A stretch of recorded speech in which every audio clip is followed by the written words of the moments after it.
जय Hind all of you, this is Yogendra. और आज के वीडियो में हम देखेंगे 3 महत्वपूर्ण कवि जो एग्जाम में आने वाले हैं। डॉक्टर हरिवंश राय बच्चन, गोस्वामी तुलसीदास और सूर्यकांत त्रिपाठी निराला। तो सबसे पहले हम डॉक्टर हरिवंश राय बच्चन से शुरू करते हैं। हरिवंश राय बच्चन का जन्म 27 जनवरी 1907 इलाहाबाद के प्रयागराज में हुआ था। एक सामान्य कायस्थ परिवार से ये आते हैं। माता का नाम सरस्वती देवी, जैसा पूर्व में मैंने आपको बताया था, माता को धर्म परायण बताना है। पिता प्रताप नारायण श्रीवास्तव। इनकी जो शिक्षा है वो इलाहाबाद विश्वविद्यालय से BA व MA की शिक्षा प्राप्त करते हैं। इसके बाद कैम्ब्रिज विश्वविद्यालय में ये विद्यालय, थोड़ा ठीक कर लेना, ये कंप्यूटर में थोड़ा सा ठीक से टाइप हो नहीं पाया है। विद्यालय से 1954 में डॉक्टरेट की डिग्री ये लेते हैं। इसके बाद ये जो उनका काम जो शुरू करते हैं, प्रयाग विश्वविद्यालय में अंग्रेजी के प्रवक्ता के तौर पर ये काम करते हैं। आकाशवाणी जो चलती है रेडियो में, उसमें ये कार्य करते हैं। और भारत सरकार के विदेश विभाग में भी ये नियुक्त होते हैं। 18 जनवरी 2003 मुंबई में ही इनकी मृत्यु होती है। इनकी जो रचनाएं हैं, तेरा हार, मधुशाला, मधुबाला और एक और रचना इनकी, ये मधु से आप 3 रचना इनकी ध्यान रख सकते हैं। मधुशाला, मधुबाला, मधुकलश, एक तेरा हार।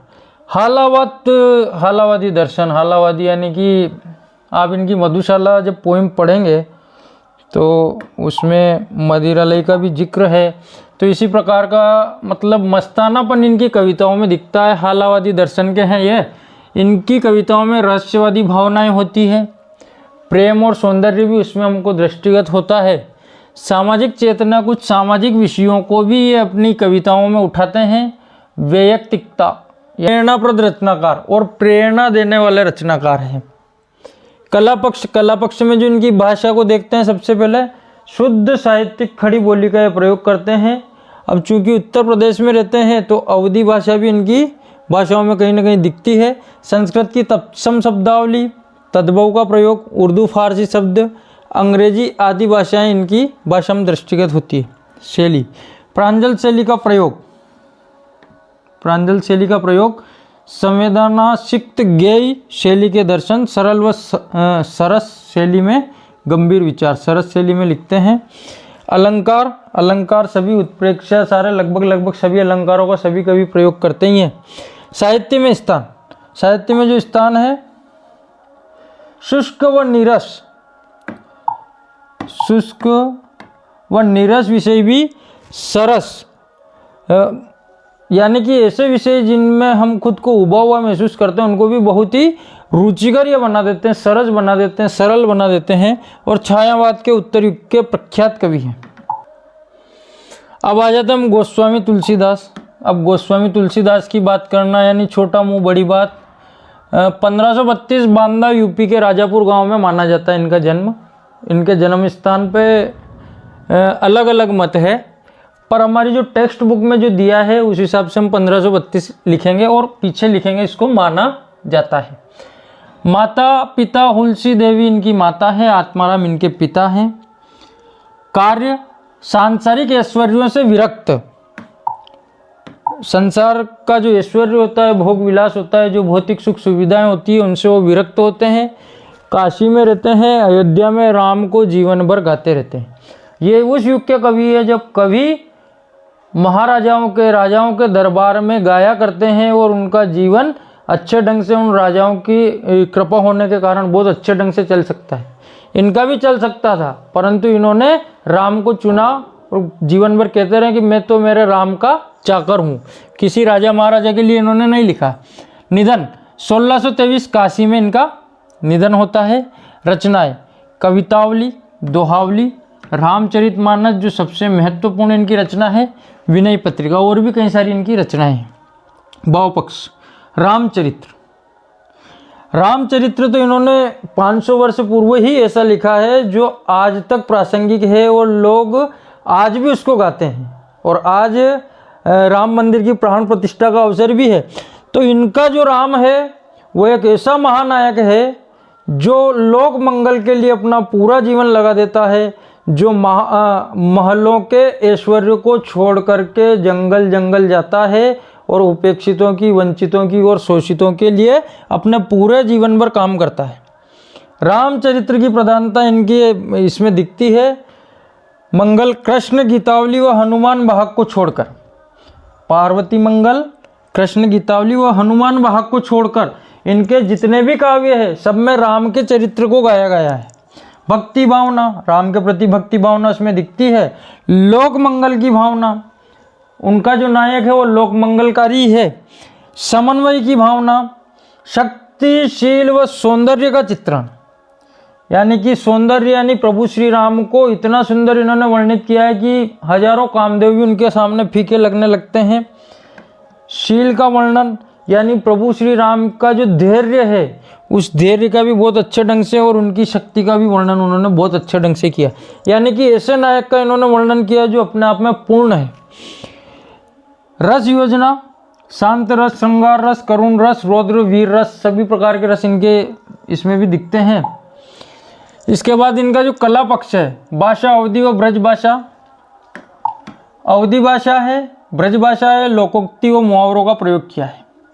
शैली जो है, शैली में रामायण में प्रबंध शैली, विनय पत्रिका में गेय शैली, दोहावली में दोहा, कवितावली में कवित्त सवैया शैली, वर्बे रामायण में छप्पई शैली, ये इस प्रकार की शैलियों का इन्होंने प्रयोग किया है। अलंकार योजना, उपमा, रूपक, उत्प्रेक्षा, संदेह, भ्रांतिमान, छंद योजना, दोहा, चौपाई, सोरठा, कवित्त, चप्पई,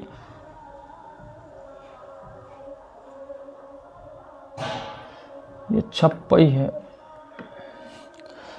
दोहा, चौपाई, सोरठा, कवित्त, छप्पई, संस्कृत श्लोक, इन सभी का प्रयोग इन्होंने किया है। साहित्य में स्थान, साहित्य में स्थान, जो लोक कवि मानव जीवन का सर्वांगीण चित्रण तुलसीदास ही कर पाए हैं। आज भी रामायण इतनी प्रासंगिक है कि जीवन में जितनी समस्याएं, सभी समस्याओं का निराकरण हमें केवल एकमात्र रामायण ग्रंथ से मिल सकता है। हमें पिता से कैसा व्यवहार करना चाहिए, माता से कैसा व्यवहार करना चाहिए, भाइयों से कैसे रहना चाहिए, उपेक्षित वंचित लोगों के साथ कैसे हमको रहना चाहिए, सारी चीज़ों का, अन्यायी जो लोग हैं, दुष्ट जो लोग हैं, उनसे कैसा व्यवहार करना चाहिए, सभी के लिए सीख देने वाला तुलसीदास जी का ये चरित्र चित्रण है मानव जीवन का, कर पाए। और लोकनायक के हृदय में लोक मंगल की कामना है, का जो लोकनायक है वो हमेशा लोक मंगल की कामना उनके हृदय में, और उसी के लिए अपने पूरे जीवन भर वो काम करते हैं। नेक्स्ट हमारा सूर्यकांत त्रिपाठी निराला, तो इनका जन्म जो है ये देख लेते हैं। छायावाद के स्तंभ इनको कहा जाता है। 1899 में महिषादल, मेदिनीपुर जिला, वर्तमान में बंगाल में इनका जन्म होता है। पारिवारिक गांव गड़ाकोला, उन्नाव, उत्तर प्रदेश। पिता महिषादल में कर्मचारी थे, इसलिए वो वहीं रहते थे, इसलिए इनका जन्म भी वहीं हुआ था। स्कूली शिक्षा मैट्रिक तक हुई। स्वयं ने हिंदी, संस्कृत, उर्दू, अंग्रेजी भाषा और साहित्य का अच्छा ज्ञान स्वयं ने अध्ययन करके प्राप्त किया। इसके बाद कार्य जो है निराला जी के,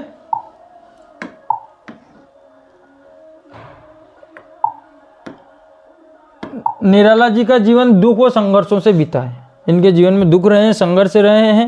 हिंदी कविता के इतने उत्कृष्ट कवि होने के बाद भी कई सारे दुख इनके जीवन में रहे हैं। जीविकोपार्जन के लिए कलकत्ता में रामकृष्ण एक आश्रम होता है, उसमें रहकर के समन्वय, उसमें एक पत्रिका होती है, उसका कार्य करते हैं। इनका निधन 15 अक्टूबर 1961 को इलाहाबाद के प्रयागराज में हो जाता है, हो गया है।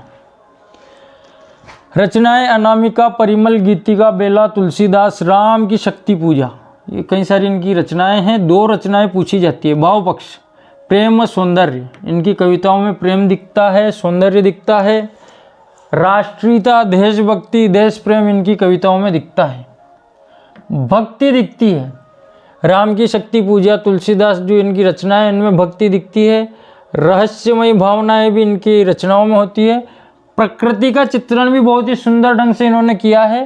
प्रगतिवादी दृष्टि इनकी रही है, यानी कि आधुनिक युग में जो सामाजिक समस्याएं, कुरीतियां हैं, उन पर भी ये व्यंग्यात्मक शैली में लिखते हैं। कला पक्ष, भाषा, भावों के अनुरूप देश प्रेम व भक्तिपरक कविताओं में सरल व व्यावहारिक, देश प्रेम की कोई रचना है या भक्तिपरक कोई रचना है तो भाषा सरल है, व्यावहारिक है, तुरंत समझ में आने वाली। गंभीर रचनाएं हैं, उनमें क्लिष्ट व संस्कृत निष्ठ भाषा इनकी है, उर्दू, फारसी और बांग्ला शब्दों का प्रयोग इन्होंने किया है। शैली जो है इनकी उत्कृष्ट है। छायावादी गीतों में दुरू शैली, व्यंग्यपूर्ण व चुटीली शैली।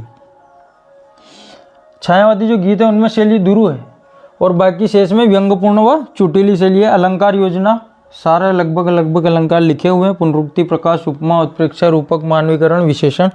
छंद योजना जो है इनकी, छंद योजना और निराला जी ने तुकांत व तुकांत छंद मुक्त छंद साहित्य में स्थान। जो निराला जी ने तुकांत व तुकांत दोनों प्रकार के छंद लिखे हैं। मुक्त छंद लिखे हैं जिसमें मात्राओं का जो ध्यान रखा जाता है छंद में, वो उसमें उसी कोई बाध्यता होती नहीं है। साहित्य में स्थान छायावादी कवि। जिसके बाद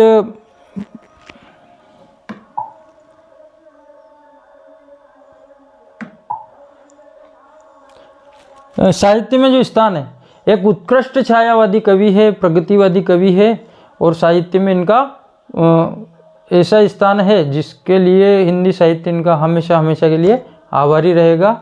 धन्यवाद। जय हिंद। फिर मिलते हैं एक नए वीडियो के साथ।